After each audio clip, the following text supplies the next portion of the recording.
அன்பானவர்களே, அன்பு வணக்கங்கள். உங்களுக்குள்ளே உறைந்து கிடக்கின்ற, உங்களுக்குள்ளே அரியாசனை போட்டு அமர்ந்திருக்கின்ற, உங்களுடைய கர்ப்பகிரகத்திலே இருக்கிற அந்த மூலவரான ஆண்டவனை நான் வணங்குகிறேன். ஒரு பெண்மணி ஒரு கேள்வி கேட்டு இருக்கிறார். குருஜி, என்னுடைய கணவர் இறந்து 1 வருடங்கள் ஆகிறது. நான் பெரும் வேதனையில் இருந்து கொண்டிருக்கிறேன். என்னுடைய வேதனை அவருக்கு தெரியுமா? அவர் தெரிந்து கொள்வாரா என்று ஒரு கேள்வியை கேட்டிருக்கிறார். இறந்தவர்கள் யாரும் உங்களை மறக்கவில்லை என்பதை தெளிவாக தெரிந்து கொள்ளுங்கள். உங்களை அவங்க மறக்கல. அவங்க உங்களுடைய நடவடிக்கைகளை, செயல்களை எல்லாம் பார்த்தவண்ணு தான் இருக்கிறாங்க. நடவடிக்கைகளை, செயல்களை மட்டும் அவங்க பார்க்கல. நீங்கள் படுகின்ற துன்பங்களை, வேதனைகளை, கஷ்டங்களை, துயரங்களை அதையும் அவர்கள் கண்காணித்துக் கொண்டுதான் இருக்கிறார்கள். உங்கள் மனதில் என்ன விதமான எண்ணங்களை நீங்கள் எண்ணுகிறீர்கள் என்பதை கூட அவர்கள் கண்டுபிடித்து விடுகிறார்கள். மனுஷனுக்கு மட்டும்தான் மைண்ட் ரீடிங் இல்லை.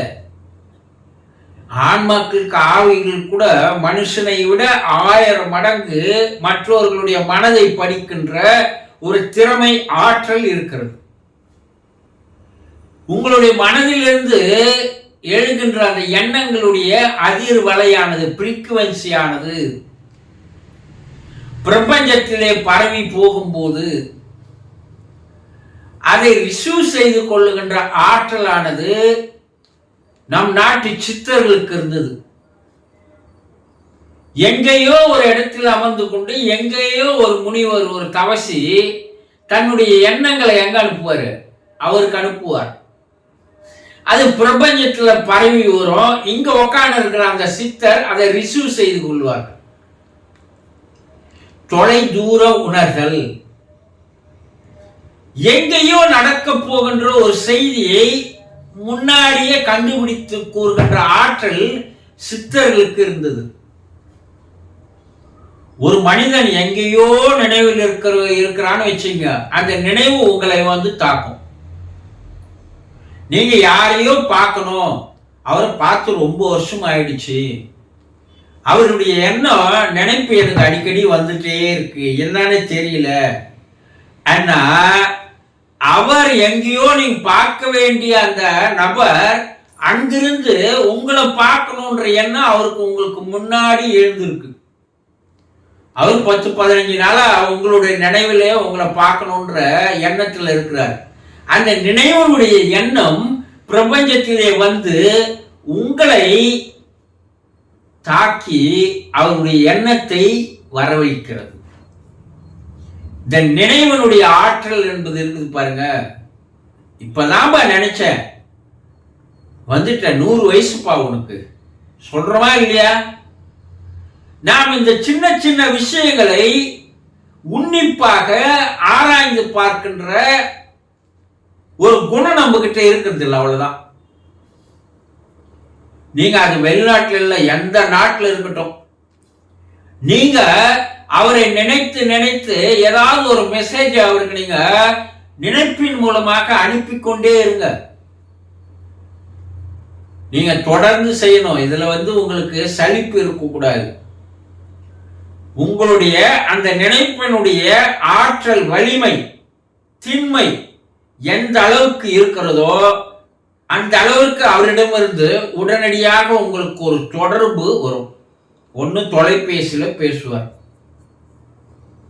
இது விஞ்ஞானிகள் கண்டுபிடித்து உண்மை என்பதை நிரூபித்து இருக்கிறார்கள். ஒரு மனிதன் என்ன நினைக்கிறானோ அந்த நினைப்பினுடைய எண்ண அலைகள் உலகத்தினுடைய எந்த மூலையிலும் போய் சேரும். ஏன் பிரபஞ்சத்துல போய் சேரும், கோள்களில் போய் சேருது. ரஷ்ய விஞ்ஞானிகள் இதை உண்மைன்னு நிரூபிச்சிருக்கிறாங்க. இங்கிருந்து விண்வெளியில் இருக்கிற ஆராய்ச்சி கழகத்திற்கு அவர்கள் என்ன பண்றாங்கன்னா, நினைப்பின் மூலமாக செய்தியை அனுப்புகிறார்கள். விண்வெளியில் இருக்கிற அந்த விஞ்ஞானிகள் இவர்கள் அனுப்பிய அந்த செய்தியை அவர்கள் ரிசீவ் செய்து தெரிந்து கொண்டு அங்கிருந்து அவர்கள் திரிய என்ன பண்றாங்க, செய்தியை கீழே இருக்கிற விண்வெளி களத்திற்கு அனுப்புகிறார்கள். இது ரஷ்ய விஞ்ஞானிகள் 100% உண்மை என்பதை நிரூபித்து காட்டியிருக்கிறார்கள். அப்படி இருக்கும்போது நீங்கள் வேதனையில் இருந்தாலோ, துக்கத்தில் இருந்தாலோ, கவலையில் இருந்தாலோ, கலங்கி இருந்தாலோ, அந்த வேதனையுடைய நினைப்பினுடைய எண்ண அலைகளானது இறந்து போனவருடைய அவருடைய கவனத்திற்கு வருகிறது.